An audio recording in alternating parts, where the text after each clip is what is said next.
Paramashivoham Om Nithyananda Paramashivoham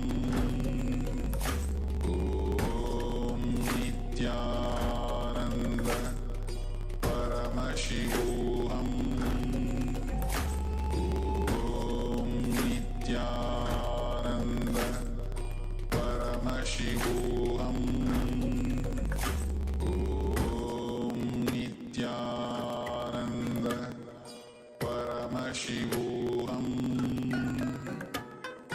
Om Nithyananda Paramashivoham Om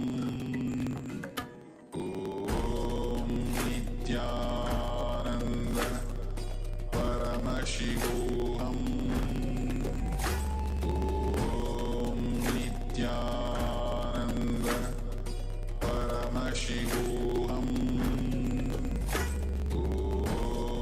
Nithyananda Paramashivoham Om Nithyananda Paramashivoham Om Nithyananda Paramashivoham Om Nithyananda Paramashivoham Om Nithyananda Paramashivoham Om Nithyananda Paramashivoham Om Nithyananda Paramashivoham Om Nithyananda Paramashivoham Om Nithyananda. Now, take a moment and you can open your eyes if you have closed your eyes during the meditation, during this power manifestation. And you can now take the second measurement of your water, which you had in the container. So please go ahead and take the second measurement and compare it with the initial measurement. And let us know if the change of the temperature, whether it has cooled down or it has become more hot.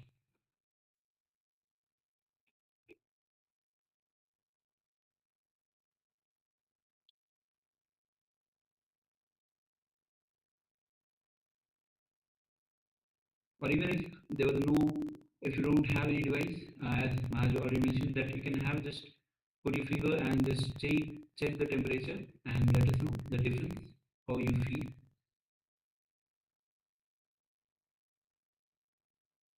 Okay, Ma Mary says, wow, now. Thank you, Ma, for sharing. And congratulations for manifesting.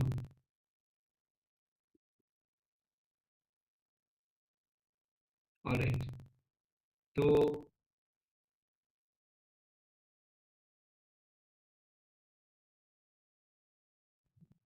this will be like welcome Joan Han, Nithyananda, who has joined us. And also, as you are there in the Zoom, would like to request all of you to be available, give you 100% throughout this power manifestation and the session. So request all of you to be in the camera. Alright, so next we are going to be entering into the next segment, which is going to be workings of the mind. So Sanjay will be repeating on this. So please come to the space of listening and let's enter into this revelation.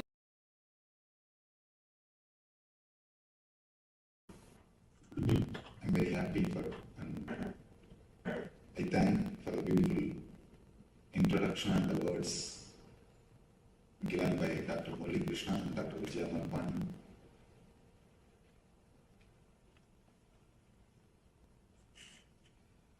The topic is art of meditation. I'll try to present few ideas from our ancient wisdom. Then we'll analyze these ideas with our questions and try to internalize them through our question answers. Then we'll have a practical meditation technique to practice. Last 4 days, we had 4 different sessions. Yoga for body, yoga for our inner verbalization, yoga for our mind, yoga for our being, spirit. Every day we had different topics, different subject. Now I will give you a very simple presentation, few concepts about how our mind works, how we perceive things, how we process information inside our system, and how we take decisions, and where we can infuse peace, where we are missing the peace and bliss, where we can infuse peace and bliss. First thing, meditation is the greatest gift given to the world by Indian masters. Every society, every country has contributed something to the humanity. According to my experience, meditation is the contribution from India. That's the greatest contribution from India. Yoga and meditation is the greatest contribution given to the world by our ancient masters. Let me give you a simple diagram how we perceive things, how the information is processed inside our system according to yoga. Then we'll analyze these concepts with our questions. First thing, you see something through your eyes. The information which you receive through eyes goes to something called chakshu. In Sanskrit, we call it chakshu. It's almost like a digital signal processor. The whole file is digitized. The information which you receive through eyes are digitized in the chakshu. Next, the whole file goes to chitta. Chitta is the memory. In chitta, elimination happens, the excluding happens. For example, if you are seeing me, the information which you receive through eyes goes to the chakshu. In chakshu, the whole file is digitized. Then the file goes to chitta. Chitta discriminates. This is not animal. This is not a plant. This is not a tree. This is not a mountain. The discrimination is done by the chitta. Then the whole file goes to manas. In Sanskrit we call it as manas. English mind. You may use any word. The mind, that's the process of identifying. Memory, chitta does the work of this is not, this is not, this is not. Manas does the work of this is it, this is it, this is it. It starts identifying. First it says, oh, a Swami. Then it says, meditation teacher. Whatever your mind wants to say, it gives you the identification. This is it. That is explained by the mind. Next, the whole file takes a quantum leap, goes to your ego. The whole file completely takes a quantum leap, goes to your ego. There you decide how I am supposed to respond to this moment or to this file. You decide what is there for me with this information. example, you are seeing me, the file, you are seeing me through the eyes, the file goes to Chakshu, the whole file is digitized. And then the file goes to Chitta. Chitta says, this is not this, this is not this, this is not this. This is not a tree, this is not a plant, this is not an animal. Then the whole file goes to Manas. Manas decides, oh, this is a human being, this is a Swami. This is, you start identifying. Then the whole file goes to ego. Ego decides what is there for me with this person. Based on your past experiences with other meditation teachers or other swamis, you decide whether to sit here or not to. You decide based on your past experiences. If you had good experiences with some other guru, some other master, with some other spiritual teacher or meditation teacher, you decide, let me sit here, this is the place for me. I should learn something. If you had some bad experience with somebody who was wearing the same orange robe, immediately you decide, no, this is not a place for me. I don't want to sit here.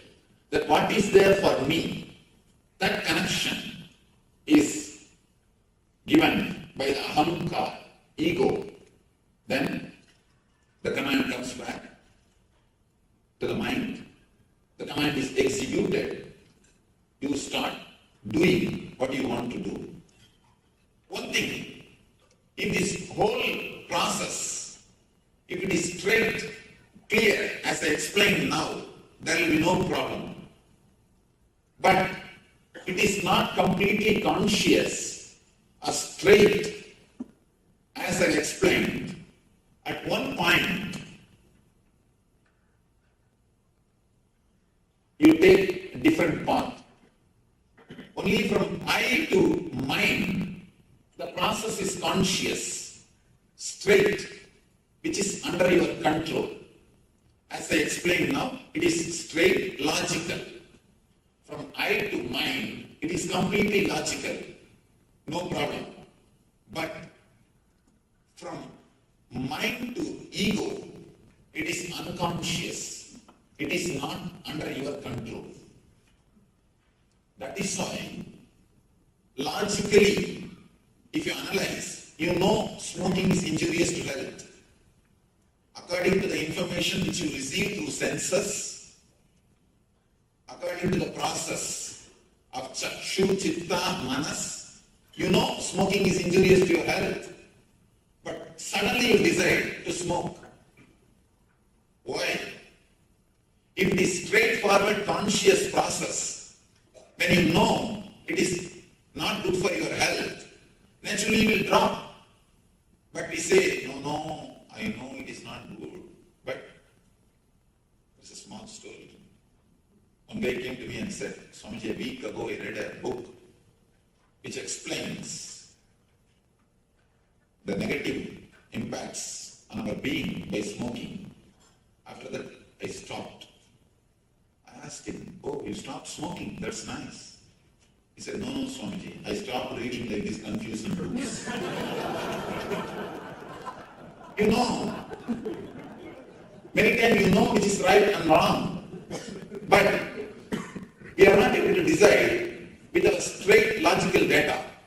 The data which you get logically, if you decide based on that, your whole life will be conscious. The conscious life is what I call spiritual life, integrated life, holistic life. But we are not. In many places, we do make unconscious decisions. Why we make? When the file takes a quantum leap, this area, the unconscious zone, is filled with a lot of samskaras, engraved memories. That is the right word for samskara. Engraved memories. These engraved memories, they just decide on their own without asking your permission. Logically, you know smoking is injurious for health. But suddenly you decide, let me smoke. Because of the engraved memory, samskara. Samskara is so powerful, it can just pull you to do the same again and again.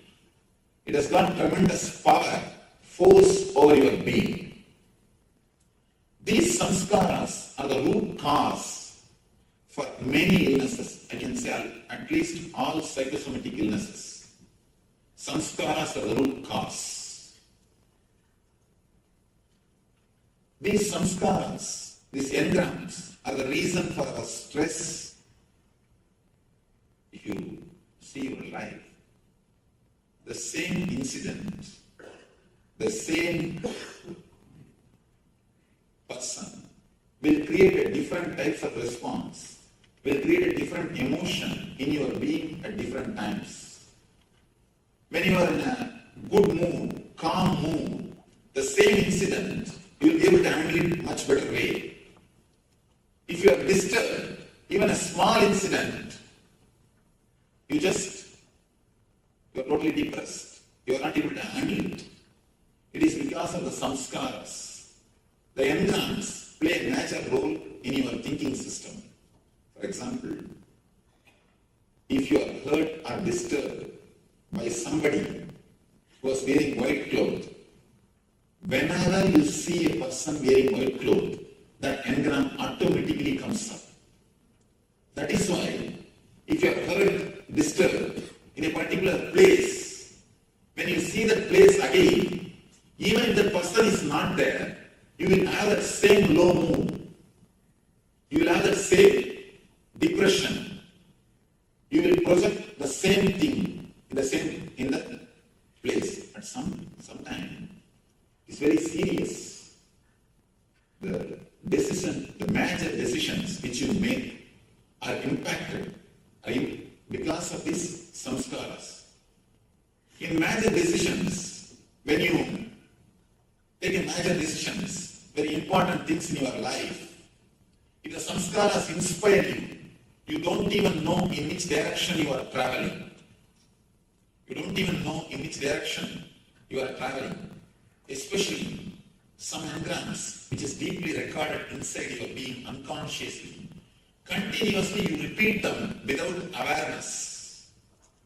Continuously you repeat them without even your awareness. Especially morning when you start brushing your teeth, you can see your mind will be repeating some words which is not directly related to your life, which is not directly related to your routine. Simply you will be repeating something. When you are taking bath, your mind will be repeating some words. I always tell people, if you are in the house, brushing your teeth, you are already in the office, thinking about your routine. If you are in the office, seeing patients, already you are in the beach, having vacation. If you are sitting in the beach, enjoying the cool breeze, already you are there in the house, thinking about your next routine. One thing is sure, you are not there where you are. If you are here, we can be sure you are everywhere except here. We just continuously go around. We almost live like ghosts because of these samskaras. Because of these engrams. Continuously you are repeating something inside your being which is not directly logically connected to your routine or to your life. This unconscious process creates a lot of disturbance in your physical health and mental health. For example, when you are in deep fear or in a high peak mode of greed, these engrams, these samskaras gets recorded in your system. If a small girl falls into a swimming pool or a stream of water, if people shout, oh, she can't breathe, catch her, help her, that word gets recorded in her system as a samskara. She will suffer asthma even after becoming 40, 50. Continuously samskara repeats itself in her being. I have seen hundreds of cases like these people suffering because of samskaras. I work with patients. We heal through meditation.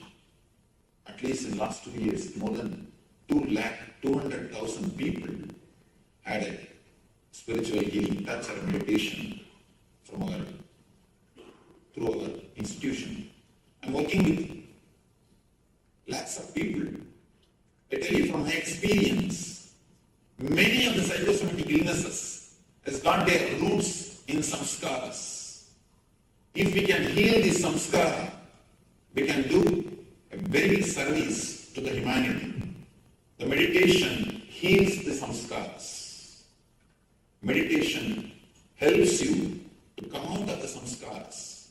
Apart from the physical health, the mental health also. The stress, the main root cause for stress is the samskaras. Actually, these samskaras, when they are sitting in this unconscious zone, they will not allow any file directly to reach the ego. More the samskaras, more the file will be distorted. Everybody will sign their opinion on that file. Understand? The file is supposed to move from this table, this person to that person. Between, if there are only 2-3 persons, the file will move quickly and file will go as it is. If there are 300 persons sitting in between, everybody will write their opinion. By the time the file reaches the last person will not know what decision to make. He just says something, decision is made, and it is executed. More the engrams, more the samskaras, more confusion and more stress. And the process also takes more time. That is why many times you will not be able to decide for 10 years. Simple decision, we will not be able to take even for 10 years because more engrams, more samskaras. By the time people decide whether to get married or not, already the life is over. Many times you can't decide. Why? Because too many engrams, too many samskaras. The process takes too long time. So many persons writing their opinions. What will happen to the file? You will never be able to decide. It becomes a complete confusion. Too many engrams create many psychosomatic illnesses and confusion in our day-to-day life, whether it is relationships or it's a profession. It will be very difficult to take any decision. Even small decisions look like too big. You feel that you are not able to take the decisions. You feel insecure continuously. You want to take a small decision. People are not able to do any change in their life because of these engrams. Too many samskaras. You will not be able to move in your life. The whole courage or the power to move in the life is completely disturbed. The unconscious process or the engrams is the root cause, the single root cause for many of our problems.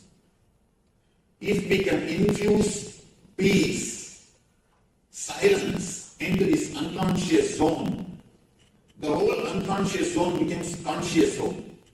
Because the moment you remove the engrams, the moment you remove the samskaras, the whole process will be under your control, will be under your awareness, will be under your consciousness. Only because of the samskaras, the process goes to the unconscious zone. If the samskaras are removed by infusing peace into the unconscious zone, the whole thing will come under your awareness. Removing the samskaras by infusing peace into the unconscious zone is what I call meditation. Is what I call meditation. One more thing. The time taken for the conscious process and time taken for the unconscious process.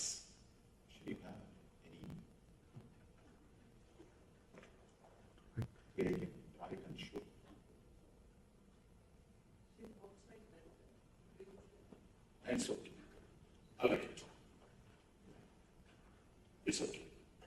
The time taken for the conscious process and the time taken for the unconscious process only decides whether you are in the instinct level or intellect level or the intuition level.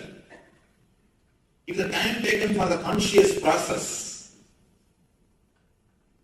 is more than unconscious process, for example, for unconscious process, if you take less time, you are at instinct level.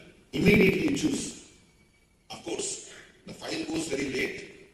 Because you can't wait for file, you just decide something. File never reaches even the ego. In between, somebody decides. The leader is never given a chance to decide. Simply in between, somebody signs the file and passes the order. You start executing it. If the time taken for the unconscious process is less, means you are at instinct level, animal level. If the time taken for conscious and unconscious, if it is equal, then we are in the level of intellect, man, human level. If the time taken for unconscious, if it is more, means we are more peaceful inside our being. We are more silent inside our being. We are more integrated inside our being. We are calm inside our being. Means we are in the level of intuition, in the level of God. Animal, man, God. Instinct, intellect, intuition. All these three levels are decided only based on the meditation power. If you can infuse more and more silence into your unconscious zone, we can move from instinct to intellect, intellect to intuition. Intuition word is one more important word. Very difficult for logical people to understand that there is something called intuition exists. Very small example. In one of our meditation camp, one person asked me, Swamiji, many times I get an experience like when I am sitting in a party, suddenly I feel that within 5 minutes somebody is going to come or something is going to happen. And actually it happens. If I hear a telephone ringing, suddenly I remember some friend's name whom I have not seen or remember for last 10 years. I remember his name. When I pick up the phone, he is there on the line. When I hear the doorbell, suddenly I remember some relative's name. When I go and open the door, he is standing. He is there. This happens in my life many times, Swamiji. How it happens? Why it happens? I asked the whole crowd, how many of you experienced like this at least once in your life? The same moments. She told one more thing. When I go to some friend's house, when I go first time, suddenly I feel I have come to the same place already. And I am able to tell in which room what things are there. And it is exactly there as it is. When I ask the group, how many of you had this type of experience at least once in your life? More than 80% raised their hands. Now let us analyze, how many of you had this type of experience at least once in your life? See, now we should understand, analyze something. If it is in one person's life, once or twice, we can reject it in the name of coincidence. Oh, it's just coincidence. We can reject. But when it happens in so many persons' lives, so many times, how can we reject it? Just with a simple word, coincidence. We can't reject this. Just with a simple word, coincidence. There is something more. We can't use just one word and remove or put this whole thing aside. There is something more than our intellect. We need to look into it. We need to analyze it. Of course, a lot of research are being done. I do not know much about the other things. But one thing is sure. transcendental yoga, I can explain this phenomenon. At that moment, fortunately, knowingly or unknowingly, you come to the present moment. When you come to the present moment, you will have the power, energy to see what is going to happen next. Almost no confusion. You reach the state where there is no confusion. No engrams are signing your file. At that moment, for that single moment, no engrams are signing your file. Your file is straight away reaching the ego without any signature from any samskaras. The whole process is conscious. That is why suddenly you get glimpse of intuition. Suddenly you get what is going to happen next.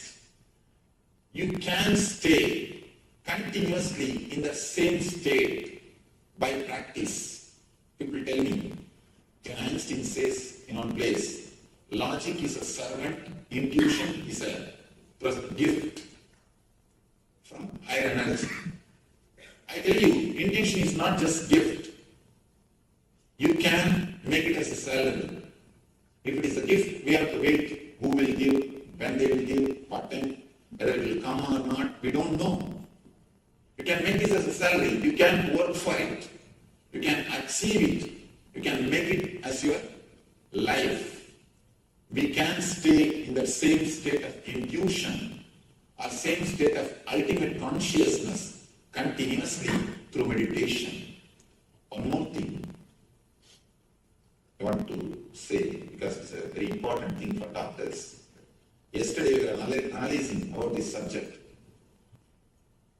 Taking the negative energies of patients continuously, whether you believe it or not, you are meditating on patients.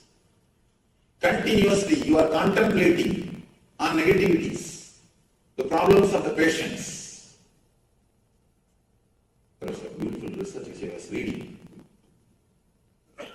that in medical schools, if a particular subject, or if they are teaching about particular disease, more than, for example, headache or knee pain, back pain, more than 40% of the students show the same symptoms at the time of teaching. 40%. When you continuously contemplate on some particular disease or symptom, you tend to feel it. Even you can see when you listen about some symptom, you just compare inside your mind. Do I have that? Do I have it? When you contemplate, you try to express or experience the same things in your system. Continuously, whether you believe it or not, accept it or not, we are meditating on patience. And when whatever things you are receiving, the negative engrams or the negative ideas you are receiving from the patients, straight away goes and settles down in the unconscious zone. It is in the unconscious zone, creating more trouble for us, as if we have less karmas, as if we have less samskaras. We acquire more and more samskaras, which creates more trouble, more complications in our life. That is why in Ayurveda and yoga system, they emphasize every healer has to meditate to disconnect the etheric connection from the patients. Every healer has to clean himself, disconnect himself from the etheric connection of the patients. It is not only for healers, even for doctors. When you are continuously listening to the problems of patients, naturally you get associated, or you start swallowing all their problems, those negative ideas, negative thoughts. You can see in your life many times, even after coming back to the house, your mind will be repeating the words which you heard from the patients. Mind is just continuously repeating the same words which we heard from patients. We need to clean ourselves. Please at least take 10 to 15 minutes per day to clean yourself. Just like when you come out of the hospital, you clean your hands, you take bath, keep yourself away from the bacteria. Same way, you need to meditate and disconnect ourselves. We need to meditate and disconnect ourselves from the etheric connections or the negativities which we are receiving. We need to keep the quality of our inner space, the unconscious zone. We need to keep our inner space clean and peaceful. It is our responsibility. We give appointment to everybody, but we don't give appointment to ourselves. Please decide now onwards to give at least 15-20 minutes appointment to yourself. To keep your inner space peaceful, happy and healthy. These are the few concepts which I wanted to express. Thank you for all. Thank you that you all sat and listened. Now we'll take a few minutes to analyze these concepts with your questions. You will analyze it. You are welcome to ask any question. After the question answers, we'll see a simple practical meditation technique through which you can keep your inner space peaceful and blissful. You are welcome to put any question. Yes. Do you believe in next life? It is too big theory, ma.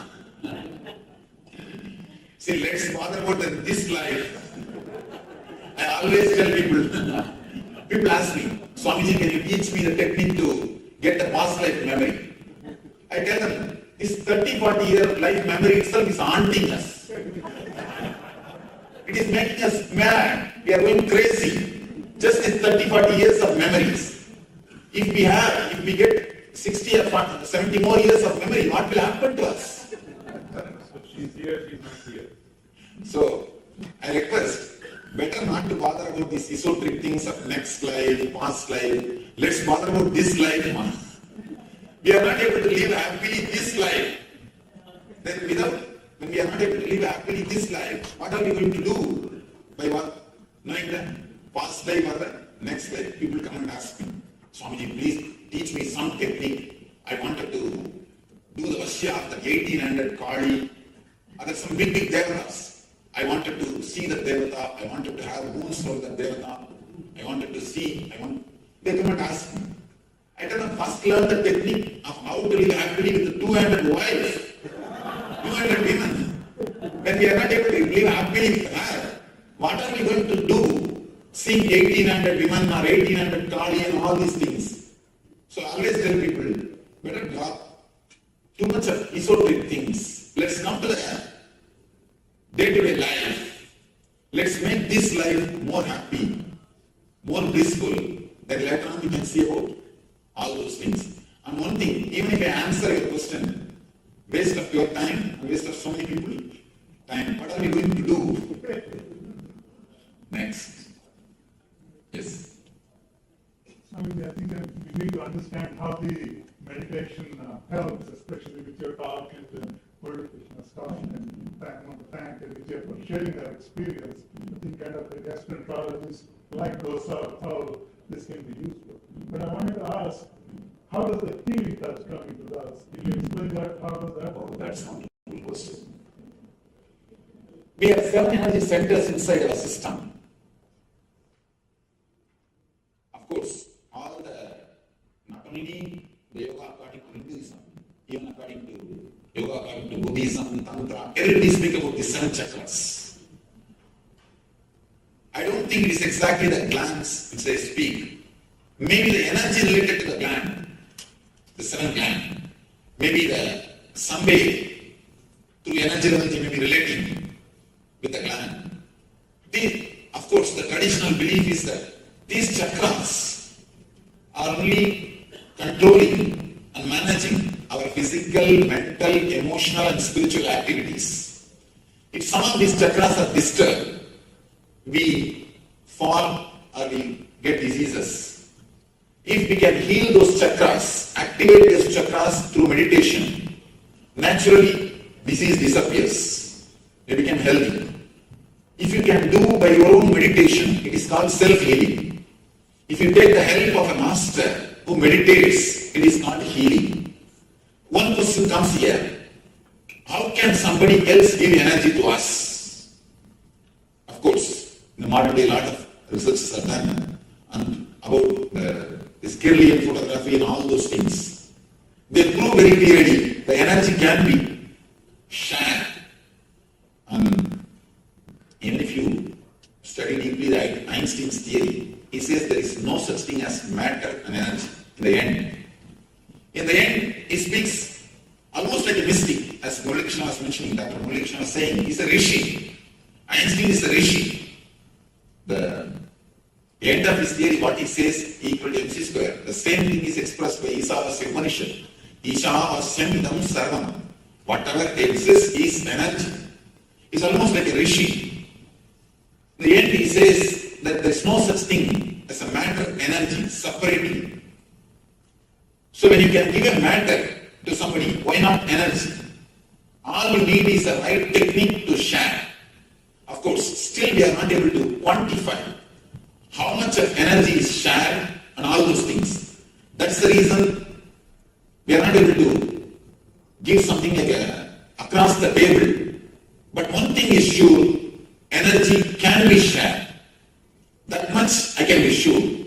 How much it can be shared, how better way we can share, through what techniques, all those things, we have to do a little more research. If you do it by yourself, meditating, it is called self-healing. If you take the help of a master, it is called healing. And it is possible from time immemorial in India, this practice is, of course, it was practiced and it is in the practice. You can see even, of course, your own villages. If you go to your villages, you can see some kids fall sick, they will take the child to the village priest, and the village priest will take the neem leaf and beat the kid with some mantra, some words, and this kid will cry like anything. Within 2-3 days, he will become all right. And you can see this as a regular phenomenon. It is not that once or twice. Somehow, in India, the healing is a regular phenomenon which happens in every village. I can say India has got at least 2-3 million healers. 2-3 million in every village is the regular thing. There are many villages. People don't go anywhere else. Somehow, even though we are still yet to come up with a clear-cut data to present the whole phenomenon across the table, even though we are not able to completely objectify it, completely present in the objective form, the whole thing. But there is something behind this whole healing system. That much only I can say. Is next. What about continuous internal japas, like I remember, for example? Yes. Of course. The japa. Japa is a beautiful technique to reduce the power of engrams over your thinking. To make the whole thing into conscious. Japa is one of the beautiful technique. But one more thing, there is a danger. When you do japa, it should not become one more unconscious process. I have seen many people, one side they will be saying, Ramakrishna, Ramakrishna, Ramakrishna. Hey, what happened to the Prinjal? Did you attend the phone call properly? What happened to your work? Did you get ready? Hare Rama, Hare Rama, Hare Krishna, Hare Krishna. Then it becomes that one more unconscious process. Please don't allow the japa to become one more unconscious process.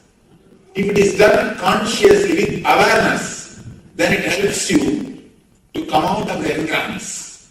It helps you to be more aware, more conscious of your thought process. You will be liberated from samskaras. If it becomes unconscious process, there is a big danger that itself will become one more engram and will continuously create a fear if you don't do. Continuously create a fear if you don't do. Please just be careful. You need to be conscious when you do japa or meditation. Where should our awareness be? See, when you repeat some mantra, when you repeat a particular word, just see from where that word is raising in your being. In your inner space, when you close your eyes, you have an inner space. In your inner space, from where the word is raising, just see the root. Just concentrate concentrate on the root of the word which you are repeating, then naturally you will enter into the source of japa, which is your consciousness itself. Yes.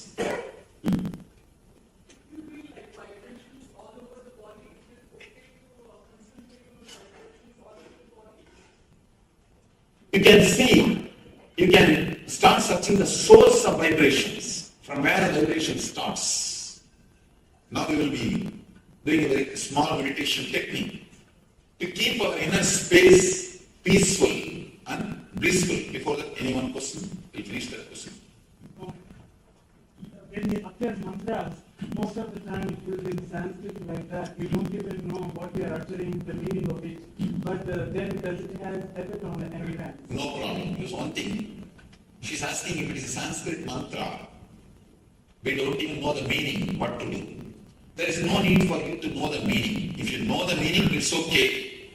Any word repeated with awareness will silence your mind.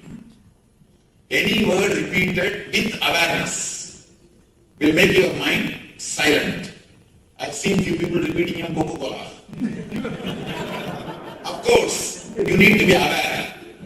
You need to be aware. You can't just repeat and do something else. You need to be aware. Of course, one more thing. I just made fun about this Coca-Cola. Naturally repeating the divine names has got its own impact. We can't compare Coca-Cola and Ramakrishna. Surely we can't compare. But what I'm emphasizing is more on awareness. Just to emphasize on awareness, I made this statement. But surely, when you repeat the divine names, it has got its own effect. Its own thing on your being. Yes. How long does the meditation effort last? Oh. Even if you can clean your inner space only once a day with the 15 minutes, that is enough. For next 24 hours, your inner space will be clean. 15 minutes or 20 minutes is more than enough to maintain complete 24 hours, the same quality of the inner space. And one more thing, after a few days you will understand, it is not even the quantity of time, it is the quality, how intensely you sit, how intensely you meditate. You don't even need, after a few days, you don't even need 15-20 minutes. Just 5 minutes will be more than enough. After some time, you don't even need that 5 minutes. Just remembrance, smarana is enough. By remembrance itself, you will be able to tell, you will be able to clean your inner space. See, this is the only scale. When you close your eyes, after the meditation, your inner space should be peaceful. You should feel a well-being, healthy. You should understand, health is not just no diseaseness. No diseaseness is only one part of health. The real health is something more than no diseaseness. Feeling of well-being. If you feel alive, bubbling, simply oozing out the bliss, that is what I call health. If you feel that mood when you close your eyes in your inner space, you reach the state of meditation. Closing the eyes is important, or you can do close the eyes? In the initial level, you need to close your eyes. After that, you don't need. I think this time should be entered into that. Yes. All right.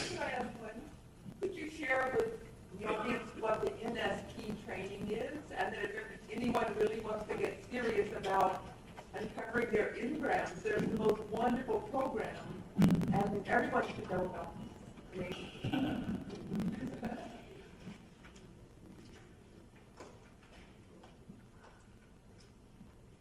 Of course, she's asking about our program. We do a 2 days workshop, meditation workshop, to clean these engrams recorded in our system,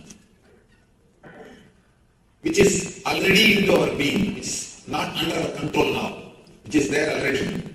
To remove that, she's asking about the program. I think more than that. Of course, the program is designed to clean the engrams which we have in our being. It is offered all over the world through our teachers. Our website may give you the detail. All right, anything? I don't have this question, but I would like to share what I have experienced. For vasanas, what we call imprints, vasanas, vasudevasya vasitam bhuvanantrayam sarvabhutani vasusi vasudeva namastute. So that just helps because like ours. Vasanas are not samskaras, please understand. Vasanas are dead imprints which don't have enough power to pull you to walk in the same path. But samskaras are living, alive. They have the power to pull you down and make you walk in that same path. So vasanas are different and samskaras are different. Okay.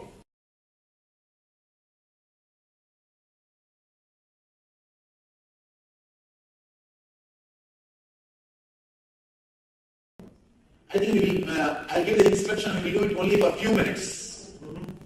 We'll just do it we'll finish the whole thing within 10 minutes. Let me repeat, and I think there's no time to give the gist. I'll just give the meditation technique.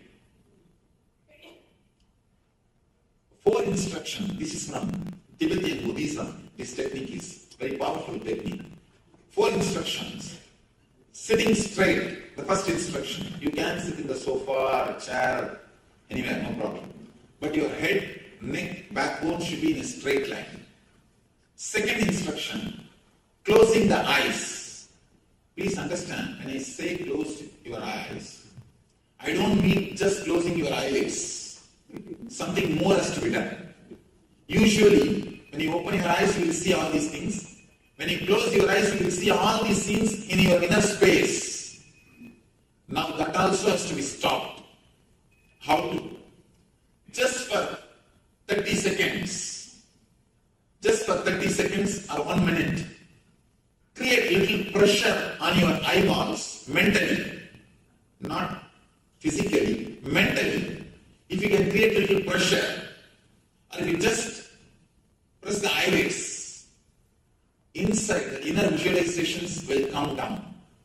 Just for 1 minute. You should not do more than 1 minute. This is the second step.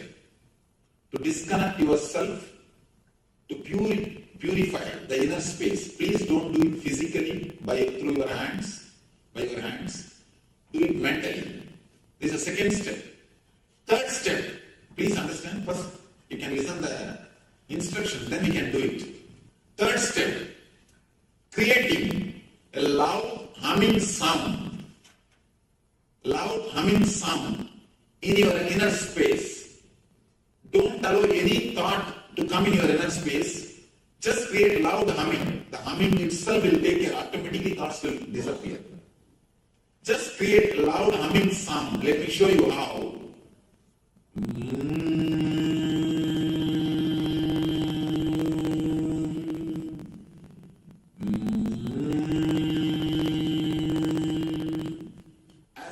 As possible, as intensely as possible, as deeply as possible. Just fill your inner space with this vibration. Naturally, the engrams will be put to rest. You will infuse peace into your unconscious zone. When you do this humming, automatically thoughts will not be there.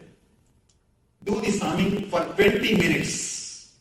Then after that, for 10 minutes, just sit silently in a very relaxed way. Let me repeat the instruction. First, sitting straight. Second, closing your eyes. Third, 20 minutes of humming. Fourth, 10 minutes of silent sitting. This is the very simple initial level meditation technique. I always promote this one technique for the beginners because this technique does a lot to our being. It can keep your inner space peaceful and blissful. It can protect yourself from the negativities which we are continuously receiving from the outer world, from our patients or from our friends or relatives or family, from anywhere. It can protect ourselves from the negativities which we are receiving from the outer world, and it can heal, it can remove the samskaras which we have already recorded inside our system. We can get rid of these engrams. Even though technique looks very simple, when you practice, you will understand the effort. You will understand the result. Now, we can take just a few minutes. We will do it only for 3 minutes, 3 minutes. 3 minutes, we will do the humming. And 2 minutes, we will be silent just to have the taste so that you will be able to practice in the house. If you are interested, please stop. Please sit straight. You can close your eyes. Just for a few seconds, create a little pressure on your eyeballs. You can stop the eyeball movements by creating a little pressure so that the thoughts will come down. Start humming as intensely as possible, as loudly as possible.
Yes, Nithyananda, all of you.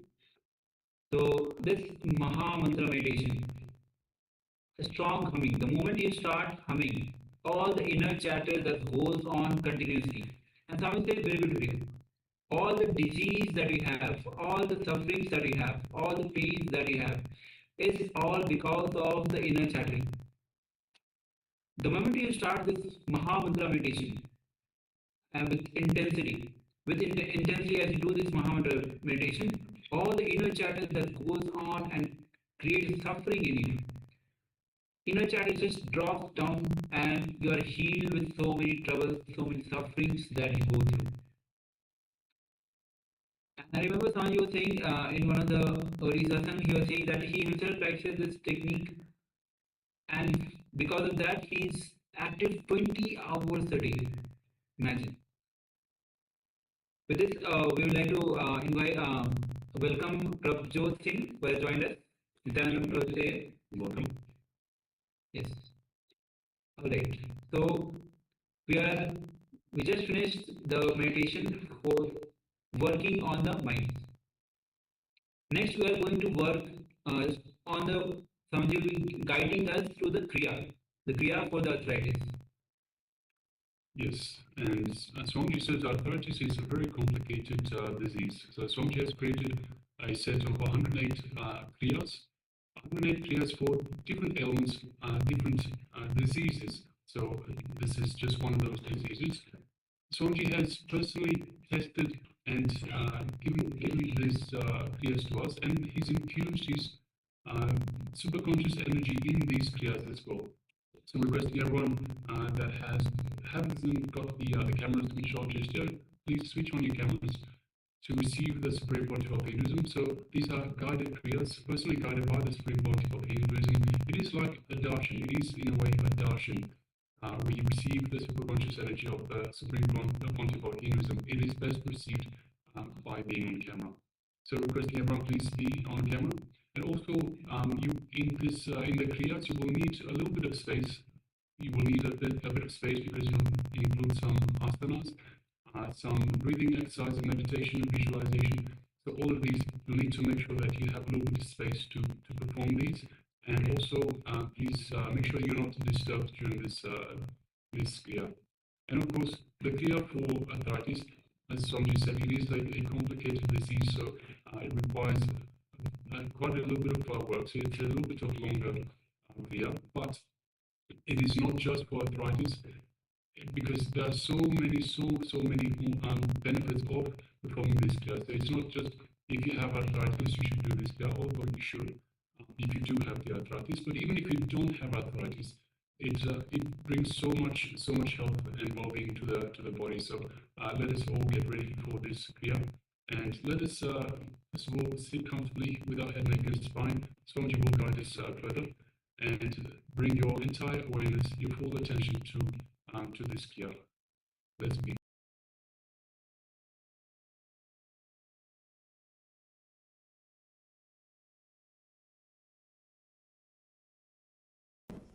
I think I'll give the instruction, we'll do it only for a few minutes.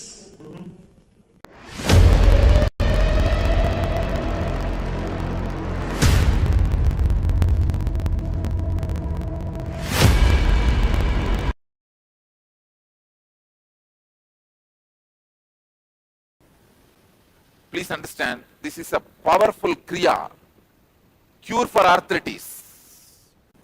You can sit either in Ardha Padmasana or ordinary, just comfortable sitting posture, which I am sitting now, or you can sit in ordinary comfortable posture.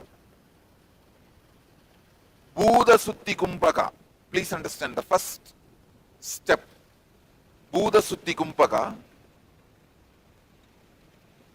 Let me give you the instruction step by step.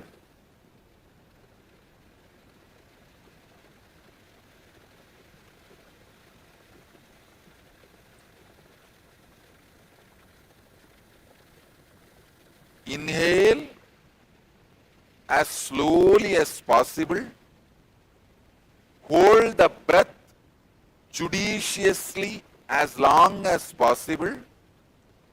If you are a heart patient or having high blood pressure, don't do this holding. Don't do this kumbhaka holding part. All others can do this. Exhale as slowly as possible. Please understand. Inhale as slowly as possible. Hold as long as possible. While you hold, first time when you are doing this kumbhaka holding inside, do it on root center. You are concentrate on the root center. Then exhale as slowly as possible. Second time when you are doing the kumbhaka, do it on the spleen center. Third time, navel center. Fourth time, heart center. Means every time when you do kumbhaka, you will be concentrating on different chakras of you. That's the difference of this pranayama. Let me guide you step by step. Inhale as slowly as possible. Through both nostrils, please understand, through both nostrils, inhale as slowly as possible.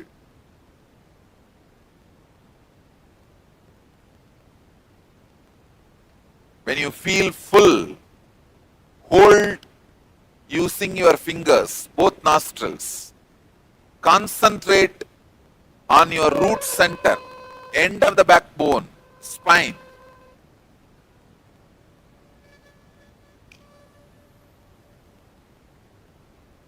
Hold the breath inside, concentrate on the root of your spine. Hold judiciously as long as you can, but use fingers to control your nostrils. Let the Kundalini energy in you all be intensely awakened.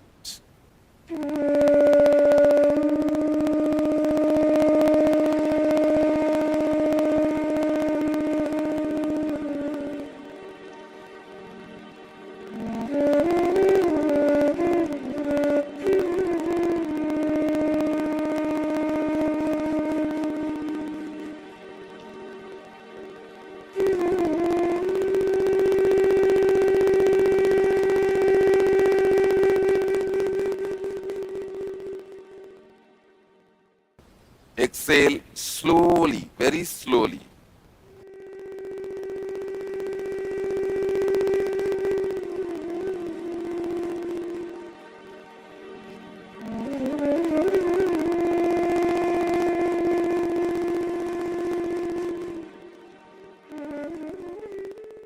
Just on the root chakra itself, do at least 3 more kumbhakas.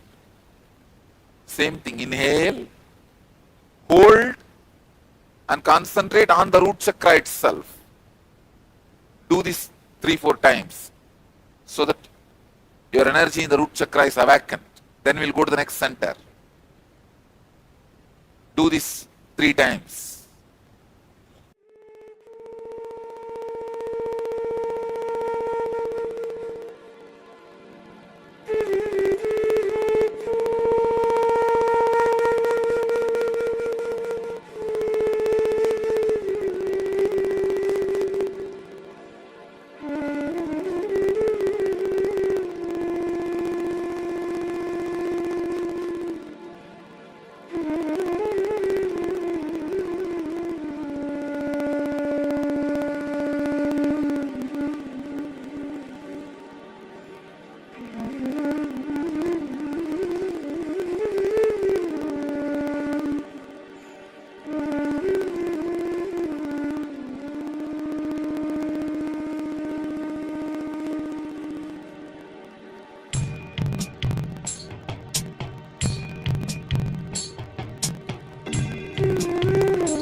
Now, do the same inhaling, holding, exhaling, but when you are holding, bring your awareness to the spleen center, just lower than the navel, little lower to the navel center.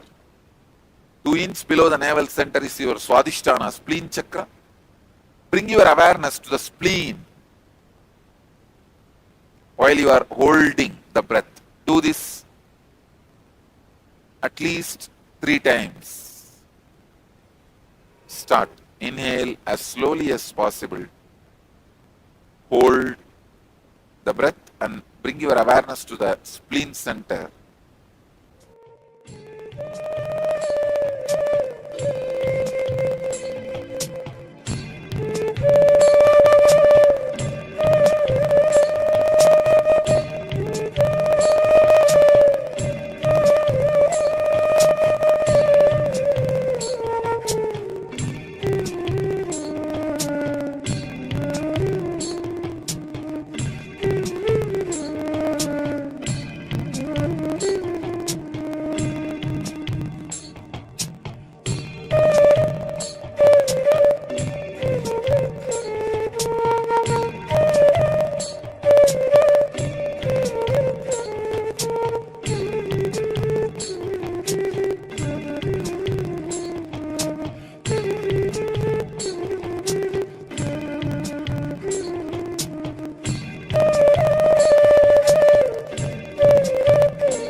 Now inhale, hold the breath and your awareness on the navel center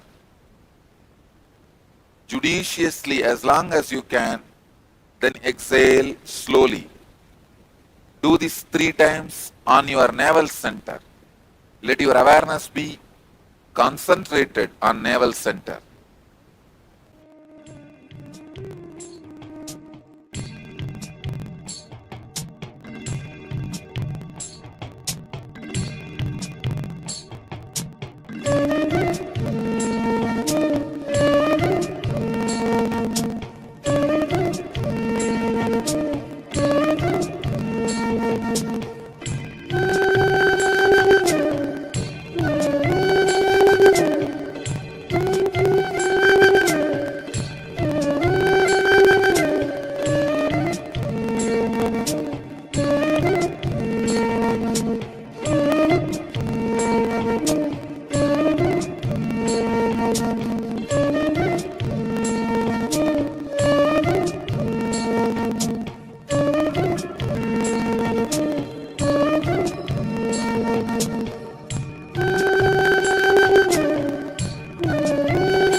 Do the same kumbhaka on the heart center.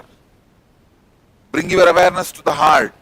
Inhale, hold in your heart center, your awareness during the holding. Let it be on your heart center.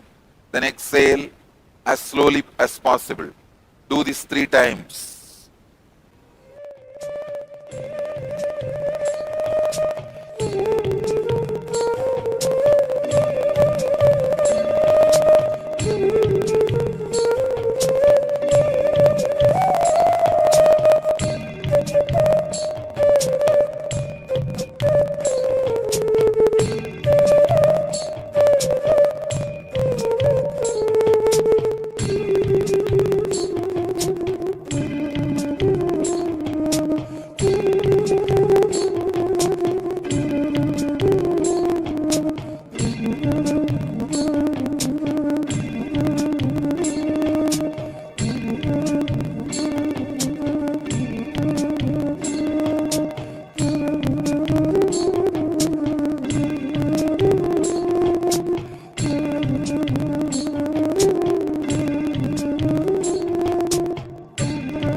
Do the same Kumbhaka by putting the awareness on your throat center. See, arthritis is a very complicated disease. That is why you need to work on all energy centers, and long Kumbhakas are required. Please do it.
Do the same Kumbhaka, keeping the awareness on the third eye, Ajna Chakra.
Let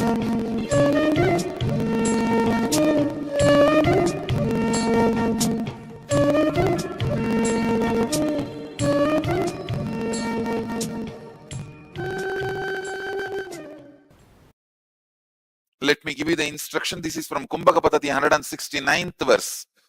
Actually, the Kumbhaka earlier you did just now. The Buddha Sutti Kumbhaka. It is Kumbhaka Patati, 157th verse. Now what you are going to do is 69th verse. Inhale rapidly with the sound of black bee. Hold. Exhale slowly with the sound of black bee. Please understand.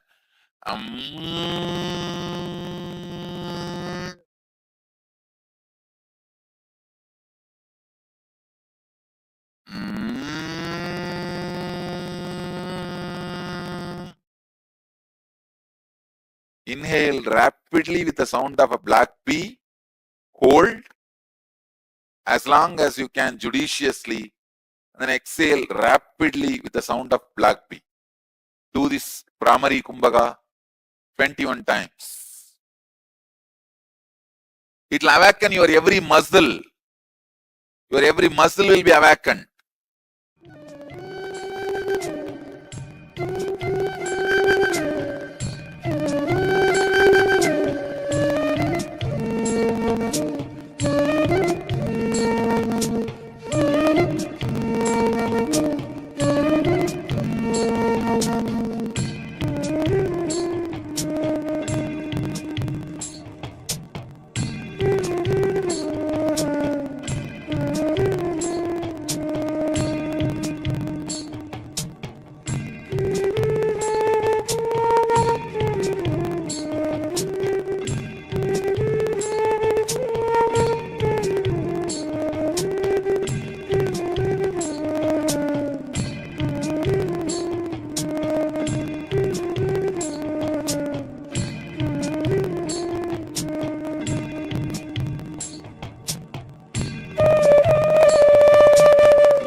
Next step, Antaranga Kumbhaka.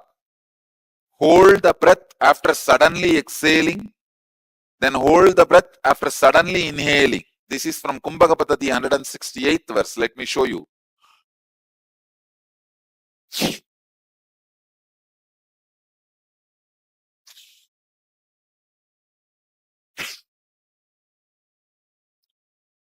Hold the breath after suddenly exhaling.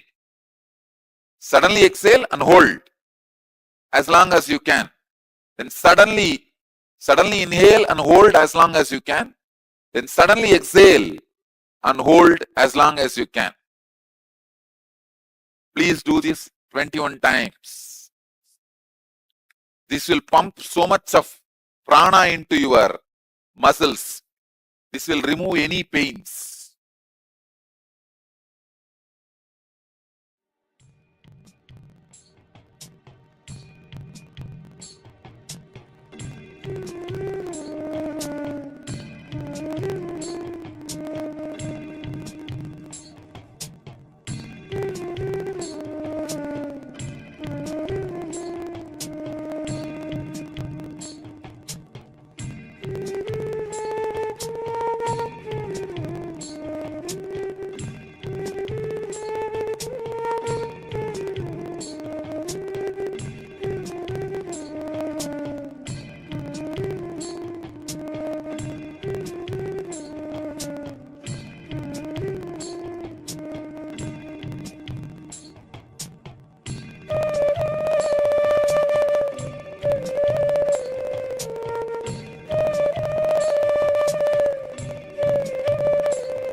Next step,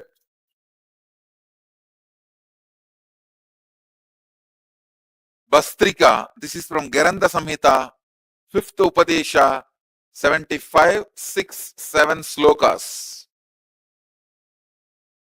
With a bellowing sound, forcefully blow out the air out of both the nostrils so that your abdomen gets tucked in. Slowly allow the body to inhale.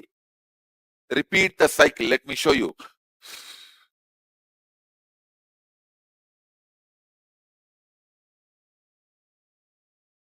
See, just pull your abdomen in and up. Naturally, there will be a heavy exhaling. Then slowly inhale. Again, heavy exhaling. Then slowly inhale like this.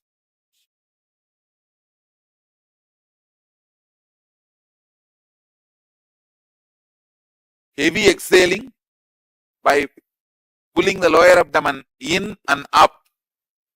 Then slowly inhaling.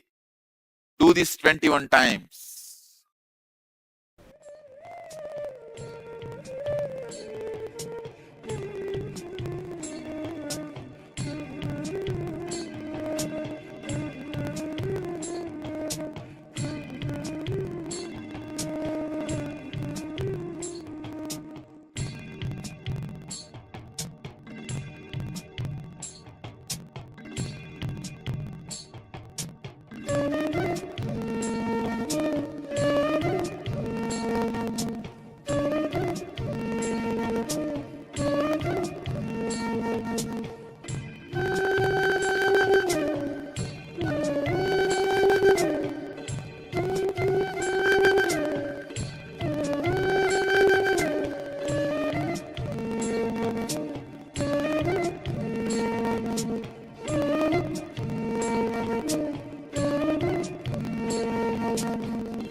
Next step. Just sit silently for a few seconds in unclutched mood. Now is the time you will experience intense Kundalini awakening and levitation.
relax.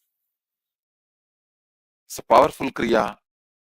Do this for 21 days. Assure any level arthritis not only will be completely cured, will never come back. Many of the other pains, which is not related to arthritis, also will be cured by that Antaranga Kumbhaka. That process releases natural painkillers in your body.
the Kriya for arthritis. Swami says very beautifully, it's very powerful Kriya, and all of you, even this Kriya is powerful even if you don't have arthritis. Do this Kriya. Yes, Swami beautifully tells us that it heals the arthritis, it won't come back, but more than that, because of the endorphins that it releases, the chemicals that it releases as part of this Kriya, it cures a lot of pains. So anything that is related to pain for the body, it cures a lot of these diseases and pains. All right, so next, let's move on to the next segment in our program today, which is once again the power manifestation segment. And today's power manifestation, of course, is the power of changing temperature. So requesting participants, once again, let us gather a cup of water or a container of water. So it doesn't have to be a cup, it can be a container, doesn't matter what material the container is, we are worried about the water itself. So it is, let us get a container of water and keep it in front of us. We will first of all take the initial measurement of the temperature of the water. If you don't have a thermometer, to use a thermometer, we can just go by feel, just dip your finger in the water and just get a general feeling for the temperature of the water.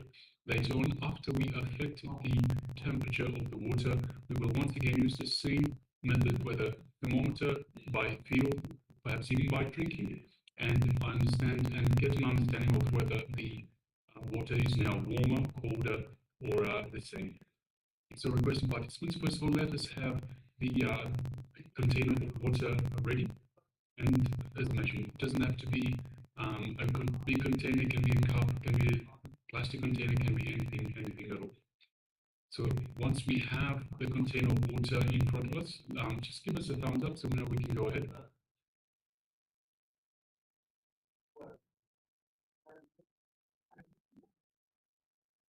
And also it's important to start participating in the power manifestation round, because it is when you start manifesting this power, you know that yes, Paramashiva is alive and he is manifesting through you.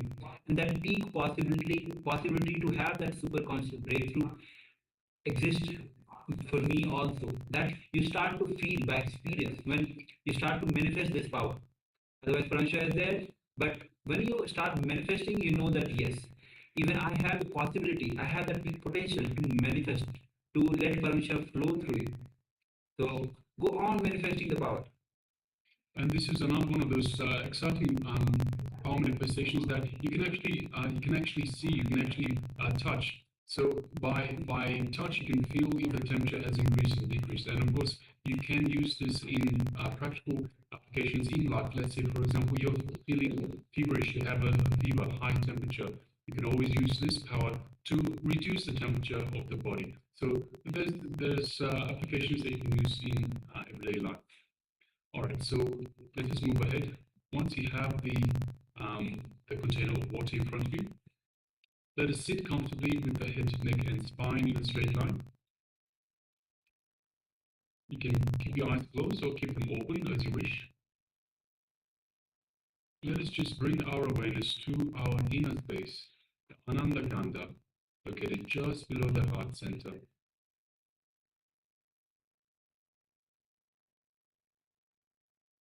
And let us invoke Swamiji in our inner space.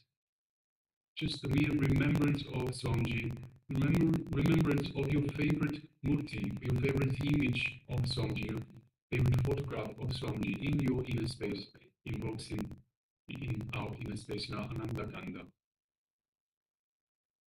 So whichever image, murti, photograph you have most connection with of Swamiji, let us invoke that in our inner space. And just feel that connection. And through that connection, you can feel Swamiji's love, his compassion, his infinite grace just showering upon us.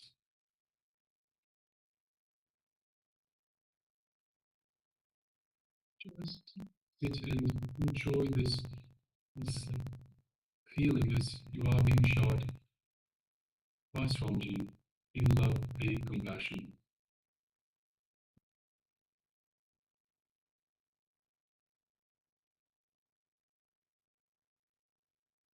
Feel as Swamiji's energy, his superconscious energy, is flowing throughout our entire body, permeating through every single cell of our body. Every single cell, every one of the trillions of cells of our body is feeling energized, rejuvenated, and healed. Feel the healing energy throughout your entire body.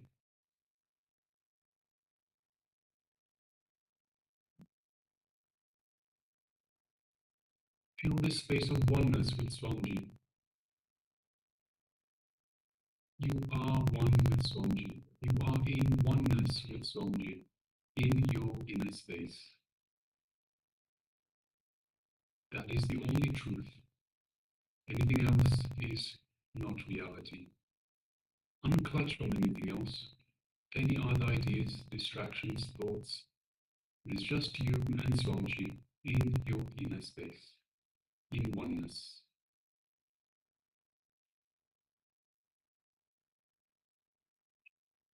From this space of oneness, let us just gently move our gaze to the third eye, just between the eyebrows, to the Anya chakra. And let us just lightly gaze through our third eye into Swamiji's third eye. Just visualize Swamiji's third eye and create that connection to Swamiji's third eye. As you do so, you feel an energy build up in your third eye. Don't concentrate, don't strain yourself, just enjoy the light energy build up in your third eye as Swamiji is awakening and activating your third eye, your Anya chakra.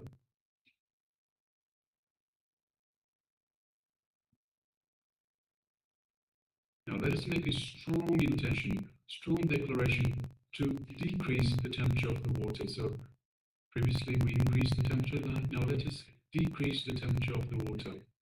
So let's make a strong intention, strong declaration. Let us command the water to change temperature, to decrease in temperature, to become cooler.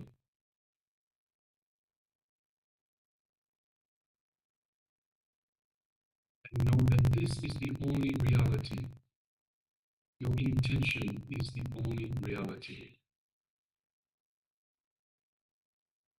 Unclutch from anything else. Again and again, just this reality. Your intention is the only reality. Now let us start chanting Mahavakya. Om Nithyananda Paramashivoham. Om Nithyananda Paramashivoham. Om Nithyananda Paramashivoham. Let's continue chanting the Mahavakya. And from this space of oneness with Swamiji, with the powerful cognition that you are Paramashiva, and keeping this strong declaration, strong intention in your mind to decrease the temperature of the water, let us now start manifesting this power. Let us begin.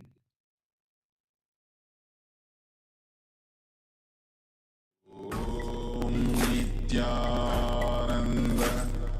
Paramashivoham. Om Nithyananda Paramashivoham. Om Nithyananda Paramashivoham. Om Nithyananda Paramashivoham. Om Nithyananda Paramashivoham. Om Nithyananda Paramashivoham. Om Nithyananda Paramashivoham. Om Nithyananda Paramashivoham. Om